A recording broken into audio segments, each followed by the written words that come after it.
रब्बी यसीर वला तुअस्सिर वतम्मिम बिल खैर वबिका नस्तईनु रब्बना ज़िदना इल्मा रब्बना ज़िदना इल्मा रब्बना ज़िदना इल्मन व अमला व अलहिकना बिस्सॉलिहीन। बिस्मिल्लाहिर्रहमानिर्रहीम। अस्सलामु अलैकुम बच्चों।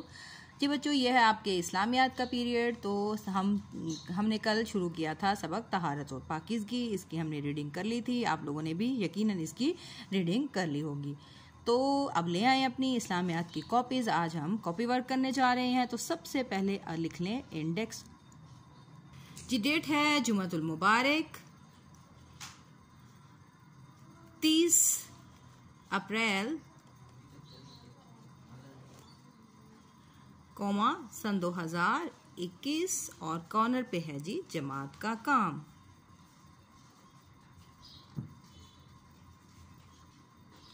जी हमारा टॉपिक है तहारत व पाकीज़गी।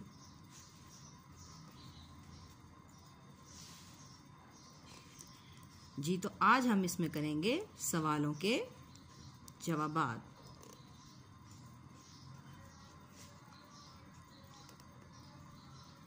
जी तो सवाल नंबर 1 है, तहारत से क्या मुराद है? तहारत से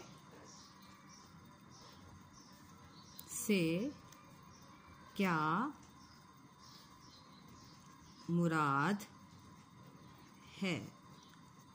तो इसका जवाब हम ढूंढते हैं अपनी किताब से। कल हमने पढ़ा तहारत के बारे में, तो उसका जवाब हम देखते हैं कहाँ पर है और हमने क्या जवाब लिखना है। जी ये देखें, ये ऊपर हेडिंग है तहारत व पाकीज़गी का मफहूम। तो यहीं से ही हमारा जवाब बनेगा। पाकीज़गी को अरबी ज़बान में तहारा कहते हैं।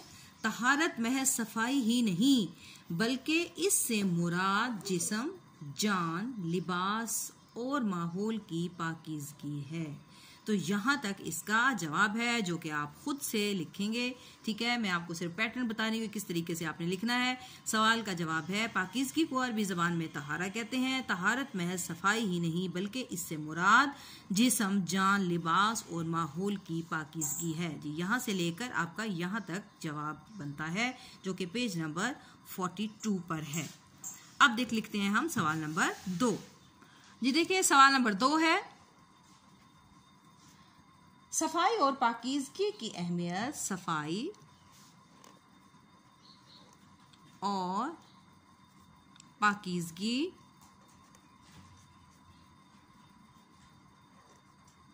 की अहमियत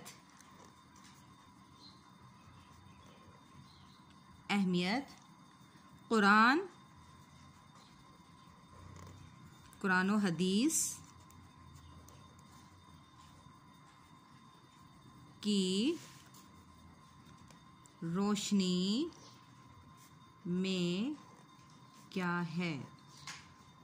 यानी हमने कुरान का भी हवाला देना है और हमने हदीस का भी हवाला देना है। तो आए देखें हम इसका किस तरह जवाब बनाएंगे। जी बच्चों, हमारा सवाल था कि कुरान और हदीस की रोशनी में क्या तहारत और पाकीज़गी की क्या अहमियत है। कुरान में से हम देंगे, कुरान में से किसी आयत का हवाला देंगे और हदीस में से कोई हदीस लिखेंगे। तो हम क्या लिखेंगे? तहारत और पाकीज़गी को बहुत अहमियत हासिल है। तहारत और पाकीज़गी को कुरान और हदीस में बहुत अहमियत हासिल है। फिर हम लिखेंगे इरशाद रब्बानी है। आपको इसका बेशक आप चाहें तो अरबी लिख सकते हैं, वसीयाबा का वक्ता है, तो आप ये भी लिख सकते हैं, वरना इसकी लिखने की ज़रूरत नहीं। लेकिन आप सिर्फ इसका तर्जमा लाजमी लिखेंगे। तर्जमा है, और आप सल्लल्लाहु अपने कपड़ों को पाक साफ रखिए, जो कि सूरत मुद्दस्सिर की आयत है। तो इसके बाद दूसरी आयत बताएंगे हम। और फिर अल्लाह तबारक ने तहारत व पाकीज़गी का काम करने वालों को के बारे में और क्या फरमाया अल्लाह तबारक व तआला ने, यानी कि ये कुरान की फिर आयत है, इन्नल्लाहा युहिब्बुत तव्वाबीना व युहिब्बुल मुतत्तहिरीन। ये सूरह बकरा की आयत है। इसका भी हम सिर्फ तर्जुमा आप लिखोगे, बेशक नहीं है खुदा तौबा करने वालों और पाक साफ रखने वालों को दोस्त रखता है। तौबा करने वालों को दोस्त रखता है और साफ सुथरा रहने वालों को अल्लाह तबारक व तआला दोस्त रखता है। इसके बाद फिर हम लेंगे कि इरशाद रब्बानी के बाद हम लिखेंगे रसूल सल्लल्लाहु अलैहि वसल्लम ने भी इरशाद फरमाया कि इसके बारे में तहारत व पाकीज़गी के बारे में हजूर सल्लल्लाहु अलैहि वसल्लम ने फरमाया, अत्तहूरु शत्रुल ईमान, तो ये भी लिखने की ज़रूरत नहीं है। अगर आप लिख लेंगे तो बहुत अच्छी बात है, याद कर लेंगे तो बहुत अच्छी बात है, वरना इसका तर्जमा आप याद करेंगी। पाकीज़गी यानी यह सफाई ईमान का हिस्सा है। तो क्या है, ये हमारा सवाल नंबर 2 होगा कि आपने कुरान का भी हवाला देना है और हदीस का भी हवाला देना है। अब आ जाए सवाल नंबर 3 की तरफ। सवाल नंबर 3 है, पाक साफ रहने से, पाक साफ रहने से हमारे किरदार में क्या तब्दीलियां आती हैं?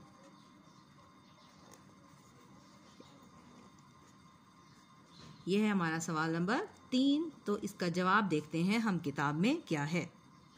जी, उन्होंने बताया कि साफ सुथरा रहने से इंसान के किरदार में क्या तब्दीलियां आती हैं। तो आखिरी पैराग्राफ सफ़ा नंबर जी है 44, सफ़ा नंबर 44 पर इसका आखिरी जो पैराग्राफ है, यहाँ से इसका जवाब है, इस्लाम में तहारत और पाकीज़गी की बड़ी अहमियत है। जो शख्स अपना बदन और लिबास साफ रखता है, इसके ख्यालात और अकायद भी पाक साफ हो जाते हैं। यानी कि उसके किरदार में क्या तब्दीली आएंगी?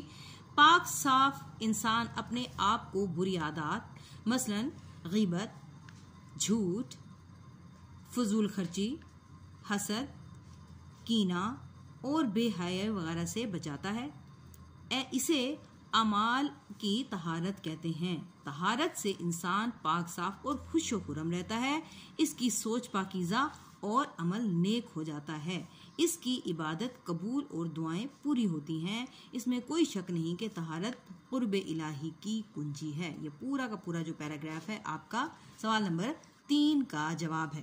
तो जी बच्चों, इसको नीट हैंड राइटिंग में लिखें और फिर मुझे भेजें, और आप अपना होमवर्क ले लें, यानी आपकी डायरी क्या है वो लिखें। तो जी, आपका घर का काम आपकी डायरी है। सूरतुल कदर, जो कि आपकी क्यूटी की भी है, और आपने इसमें भी आपके ज़बानी सिलेबस में भी सूरतुल कदर है। सूरतुल कदर ज़बानी याद करें, ज़बानी याद करें। जी, मैं इसको पढ़ के सुना देती हूँ आपको एक दफ़ा। इसको अच्छे तरीके से आप अपनी किताबें खोल लीजिएगा। आपकी किताब पर भी ये मौजूद है, आपकी किताब में भी मौजूद है। सफ़ा नंबर 2 पर आए देखते हैं। अऊज़ु बिल्लाहि मिनश शैतानिर रजीम, बिस्मिल्लाहिर रहमानिर रहीम, इन्ना अंज़लनाहु फी लैलतिल क़द्र वमा अदराका मा लैलतुल क़द्र, लैलतुल क़द्रि खैरुम मिन अल्फि शहर, तनज़्ज़लुल मलाइकतु वर्रूहु फ़ीहा बिइज़्नि रब्बिहिम मिन कुल्लि अम्रिन सलाम, हिय हत्ता मतलइल फज्र। ठीक है, ये मैंने आपको पढ़ के सुना दिया है। आप इसी तरह इसको बार बार इसको याद करें, देखें और इसको याद करें, और फिर मुझे आपने लाजमी सेंड भी करनी है। ओके बच्चों, टेक केयर, अल्लाह हाफिज़।